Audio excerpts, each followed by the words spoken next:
பூஞ்சோலை மாணவர்கள் அனைவருக்கும் வணக்கம். இன்றைக்கி 20 அக்டோபர் 2025 திங்கட்கிழமைக்குரிய நியூஸ் பேப்பர் பார்க்க போகிறோம். சரிங்களா? ஸோ ஹெட்லைன்ஸ் என்ன அப்படின்னு சொல்லி பார்த்தீங்கன்னா, பெருமழையை எதிர்கொள்ள தயார் முதல்வர் மு.க.ஸ்டாலின் அப்படின்னு சொல்லி கொடுத்துருக்காங்க. ஸோ இதில் எக்ஸாம் பாயிண்ட் ஆஃப் வியூவில் எதுவுமே இல்லை, எதுவும் அவசர எண் அந்த மாதிரி எதுவும் கொடுக்கல, மொபைல் அப்ளிகேஷன் எதுவும் கொடுக்கல.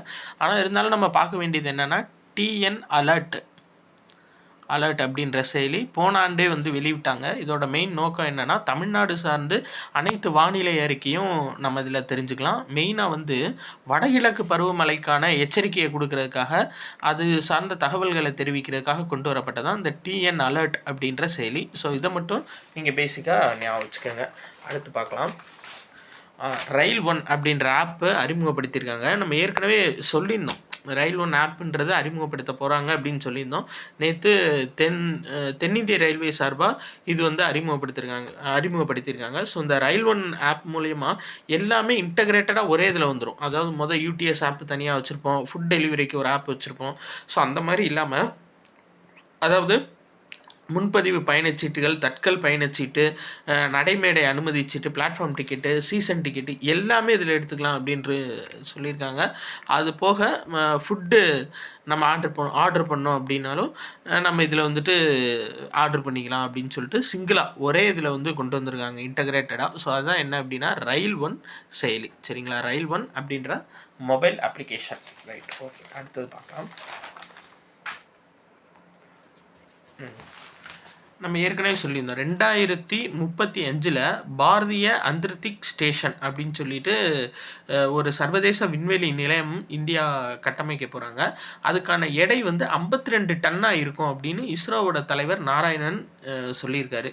இதில் பாருங்கள், ஒரு விண்வெளி மையம் விண்வெளியில் அமைக்க முழு ஏற்பாடுகள் அமைக்கப்பட்டுள்ளன. மொத்தம் 52 டன்னு, 5 ராக்கெட் மூலியமாக இதை விண்ணில் ஏவ போகிறாங்க. அதான் மெயின்.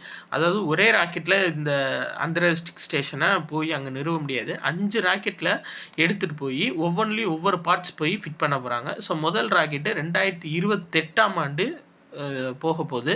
ஸோ ஒவ்வொரு ராக்கெட்டாக மொத்தம் 4 ராக்கெட் போயிட்டு கடைசி ராக்கெட் 2035 நிறுவப்படும் அப்படின்னு சொல்லியிருக்காங்க. சரிங்களா? அப்போது ஃபைனல் எப்போன்னு பார்த்தீங்கன்னா 2035. சரியா?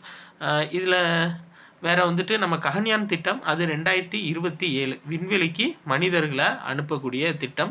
3 ஆளில்லா ராக்கெட் விரைவில் அனுப்ப போகிறாங்களாம். எதுக்காக அப்படின்னா, இந்த ககன்யான் திட்டத்துக்கு முன்னோடியாக. ஸோ 2027 தொடக்கத்தில் மனிதர்களை விண்வெளி அனுப்பும் திட்டம் உள்ளது அப்படின்னு சொல்லியிருக்காங்க. ஸோ நம்ம எக்ஸாம் பாயிண்ட் ஆஃப் வியூவில் பார்க்க வேண்டியது 2035 பாரதிய அந்தர்திக் ஸ்டேஷன், அதாவது சர்வதேச விண்வெளி நிலையம். 2027 அப்படின்றது விண்வெளிக்கு மனிதர்களை அனுப்பக்கூடிய திட்டம். 2040 நிலாவுக்கு மனிதர்களை அனுப்பக்கூடிய திட்டம். இது மூணுமே இஸ்ரோவோட முக்கிய திட்டமாக இருக்குது. இது 52 டன்னு, மொத்தம் 5 ராக்கெட் மூலியமாக அனுப்ப போகிறாங்க. Right, okay. அடுத்தது பார்க்கலாம். அந்த மெயினான பாயிண்ட்ஸ் மட்டும் நம்ம பார்த்துக்கிட்டோம் அப்படின்னா போதும். அதாவது காலாவதியான வாகனங்கள் ஸ்கிராப்பிங் திட்டம் அப்படின்னு சொல்லிட்டு ஒரு திட்டம் கொண்டு போகிறாங்க. என்னென்னா, இப்போ 15 வருஷத்துக்கும் மேலே ஒரு வாகனம் இருந்துச்சு அப்படின்னா அந்த வாகனத்தை கவர்மெண்ட்டே ஸ்கிராப்பிங் இடம் அப்படின்னு சொல்லி ஒரு இடம் வச்சுருப்பாங்க. அங்கே போய் கொடுத்து அதை முறைப்படி நம்ம டிஸ்மேண்டில் பண்ணிக்கலாம் அந்த வாகனத்தை. ஸோ அதான் கொடுத்துருக்காங்க. இப்போது 2021 ஒன்றிய அரசு ஒரு சட்டம் போட்டாங்க. என்னென்னா, 15 ஆண்டுகளுக்கு மேற்பட்டு ஒரு வாகனங்கள் இருக்கிற பட்சத்தில் அந்த வாகனங்களை ஃபுல் அண்ட் ஃபுல் டிஸ்மேண்டில் பண்ணிடணும் அப்படின்னு சொல்லிட்டு ஒரு சில மாநிலம் மட்டும்தான் இதை பின்பற்றிட்டு இருக்காங்க. எல்லா மாநிலமும் பின்பற்றலை. ஏன் அப்படின்னா, இது எந்த அளவு நடைமுறைக்கு ஒத்து வரும்னு தெரியல. ஏன்னா, இப்போது ஒரு அம்பாசிடர் கார் இருக்குது, அதை ரொம்ப வருஷமாக நினைவாக நிறையா பேர் வச்சுருப்பாங்க. நிறையா கார்கள் நினைவாகவே இருக்குது, நிறையா வாகனங்கள். ஸோ அந்த மாதிரி வாகனங்களையெல்லாம் எப்படி டோட்டலாக ஒழிக்கணும்னா அது எப்படி முடியும்?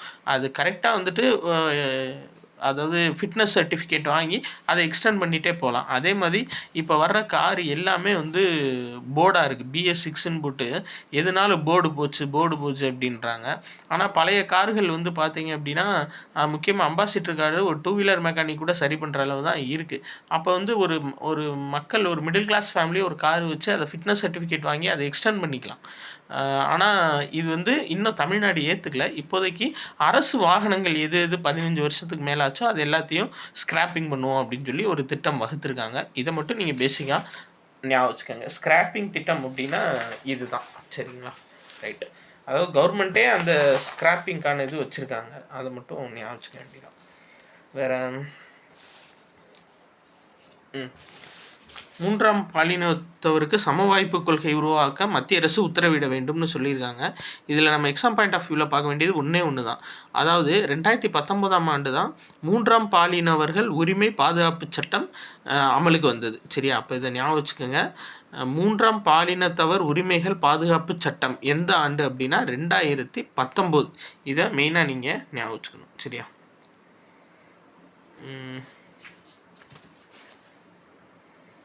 ரைட்டு. வேறு எதுவும் இல்லை.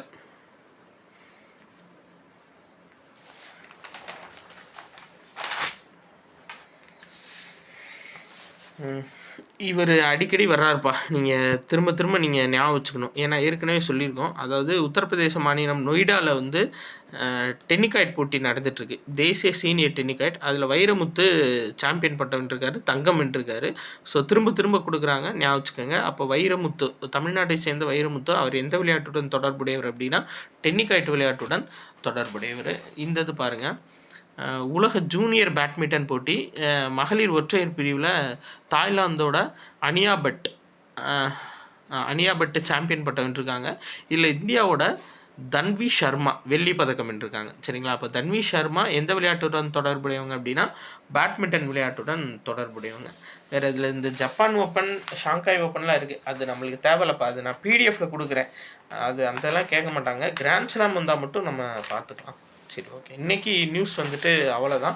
ஸோ 20ஆம் தேதி நியூஸ் வந்து நம்ம ஃபுல் அண்ட் ஃபுல் பார்த்தாச்சுப்பா. நன்றி.